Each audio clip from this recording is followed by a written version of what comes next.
Oke ya, saya buka dulu. Assalamualaikum warahmatullahi wabarakatuh. Di sini saya akan menjelaskan tentang kontrak pembelajaran untuk mata pelajaran matematika pada kelas 11 di SMK Muhammadiyah 3 Karanganyar. Saya mengampu untuk kelas 11 itu kelas 11 O6, kelas 11 O7, dan kelas 11 O8.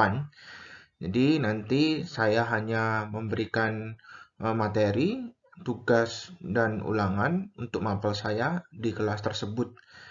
Kemudian sebelum saya menjelaskan kontrak pembelajaran yang saya mau kasih eh, lihat itu adalah tentang biodata saya karena saya belum pernah mengajar kelas kalian untuk kelas 10-nya di tahun kemarin. Jadi saya akan menjelaskan tentang saya. Jadi perkenalan saya.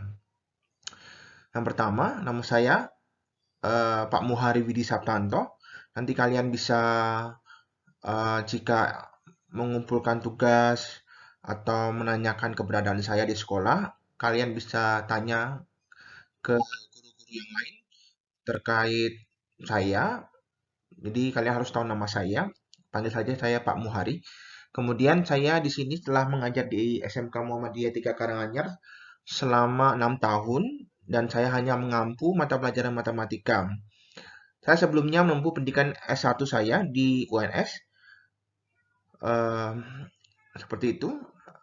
Kemudian untuk materi dan teman-temannya, materi, tugas, ulangan harian, eh, atau persiapan buat UTS dan UAS, saya akan share materi saya dan teman-temannya itu tadi ke channel YouTube saya, yaitu di channel YouTube saya Muhari Bidi Sabtanto. Jadi kalian bisa subscribe dan like pastinya nanti terkait dengan video-video atau materi yang saya bisa share di sana. Itu juga bisa kalian cek lagi di akun media sosial saya, di IG saya, Muharimed. Bisa di-follow, kemudian bakal saya follow back, kemudian nanti bakal ada nilai tambah buat kalian-kalian yang melakukan itu. Karena itu menunjukkan atensi kalian terhadap mata pelajaran saya, intinya gitu. Karena selain di classroom, saya juga bakal share materi saya melalui media-media sosial tersebut. Jadi kalian perlu mengikuti atau follow channel saya intinya gitu. Kemudian selanjutnya saya akan menjelaskan tentang eh, materi dulu. Untuk kelas 11 sendiri, untuk semester gasal, materi kalian itu ada 4 bab. Yang pertama ada vektor, oke ya, ada vektor, vektor ini. Kemudian yang kedua ada persamaan dan fungsi kuadrat. Yang ketiga ada komposisi dan inverse fungsi. Yang keempat ada persamaan lingkaran. Jadi materi kalian lumayan banyak. Untuk materi sampai UTS itu ada dua bab, yaitu bab pertama vektor dan persamaan dan fungsi kuadrat. Ini adalah materi untuk sebelum UTS dan sampai UTS.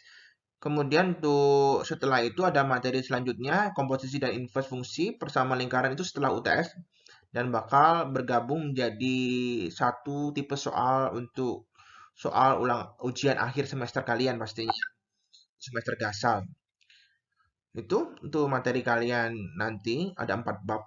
Nah, setiap bab nanti ada yang namanya satu tugas dan satu ulangan harian. Karena online, kalian bisa open book, bisa mencari sumber apapun yang kalian punya untuk dapat mendapatkan nilai yang paling maksimal pastinya. Jadi tergantung usaha kalian.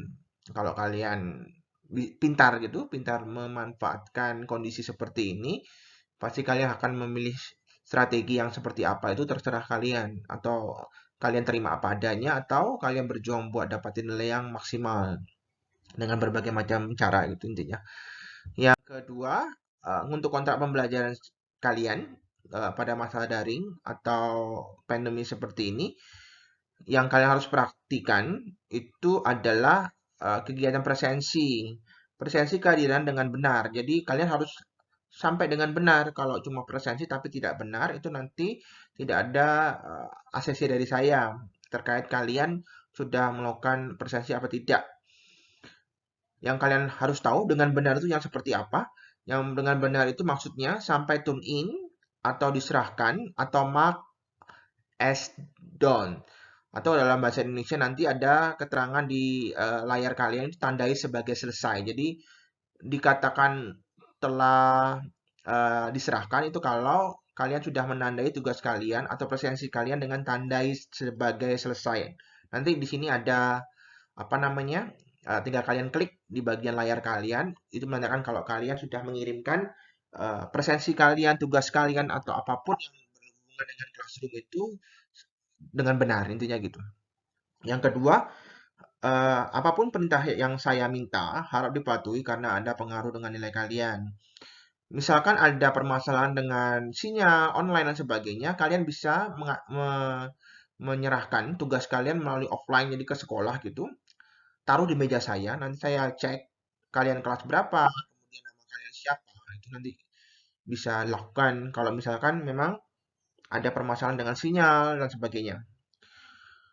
Kemudian untuk ujian sudah saya jelaskan.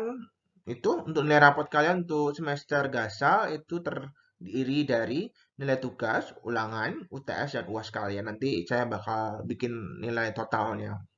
Seperti itu adalah kontrak pembelajaran daring saya. Nanti kalau ada misalkan ada permasalahan dengan pembelajaran saya bisa kontak saya, minta aja nomornya saya ke wali kalian, nanti pasti dikasih. Begitu. Kemudian untuk bab pertama yang saya bakal jelasin terkait dengan vektor itu, ini adalah bab pertama kalian. Ini sekalian pertemuan pertama ya. Jadi tidak buang-buang waktu gitu. Vektor. Vektor nanti kalian bakal mendapatkan ada dua versi vektor. Yang pertama, vektor pada ruang dimensi 2. Tandanya 2 itu apa? Tandanya 2 itu adalah ada angka 2, ada dua angka di dalam kurungnya ini. Ini kurungnya ini bisa dalam penulisan vektor ya ini. Namanya vektor kolom. Jadi penulisan vektor nanti ada 3, jadi kalian tidak perlu khawatir. Kemudian nanti ada juga yang namanya vektor pada ruang dimensi 3. Ditandai dengan angkanya ada sebanyak 3 dalam kurungnya.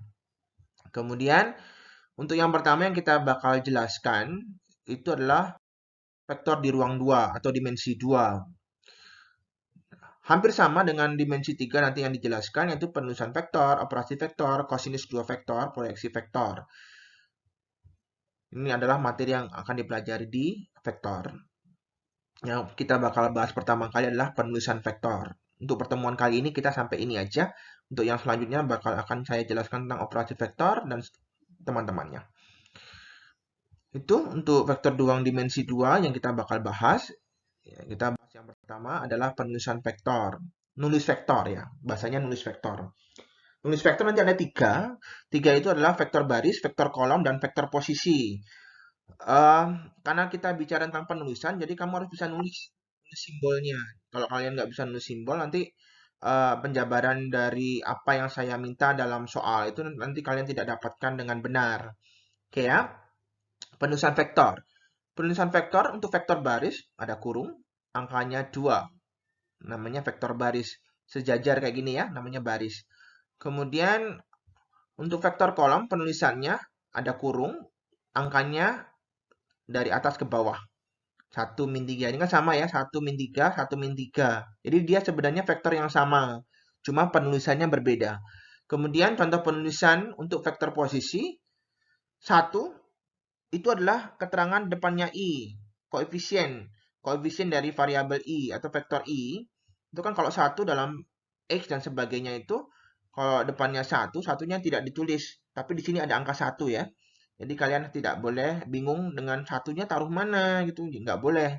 Kalian harus tahu kalau di depannya i ini ada angka 1.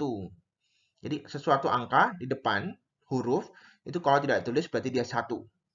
Bukan 0. Ingat ya, bukan 0 tapi 1.